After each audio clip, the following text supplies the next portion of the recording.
Buja, 850 habitants, nous sommes en Corrèze et dans cette petite commune, un projet d'usine de pellets torréfiés, des résidus de bois, des vieilles souches transformées en pellets destinés à alimenter des chaudières industrielles. Ce projet divise les habitants. En toile de fond, la question de la transition environnementale, question posée par Emmanuel Macron dans sa lettre aux Français. Il y a eu un recours de la part des opposants donc auprès du tribunal administratif. Le projet est suspendu pour l'instant. Voilà, tout à fait. Pour l'instant, il est suspendu. Vous avez lu la lettre aux Français d'Emmanuel Macron ? Tout à fait, bien sûr. Par rapport au thème de la transition énergétique. Est-ce que ce débat national peut permettre de trouver un consensus finalement autour de ces questions ? J'en serais ravi, honnêtement, qu'on arrive à trouver un consensus.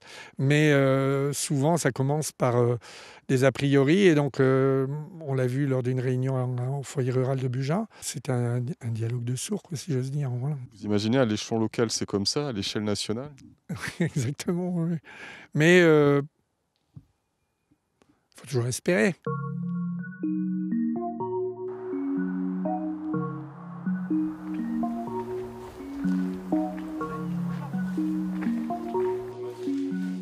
C'est dommageable pour la structure des sols. Ici, nous avons des sols qui sont très fragiles sur le plateau, très peu épais, et qui ont mis des milliers d'années à se constituer. Le débat, il est là, il est proposé au niveau de l'État, au niveau de votre commune.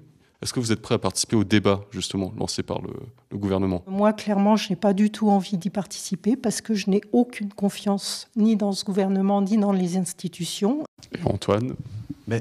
Je pense à la lettre du président, puisque vous en parliez. Il parle de débattre sans tabou. En fait, il y a un tabou auquel lui ne veut pas toucher. C'est transparent dans toute sa lettre. Et c'est transparent quand il parle aussi d'écologie industrielle.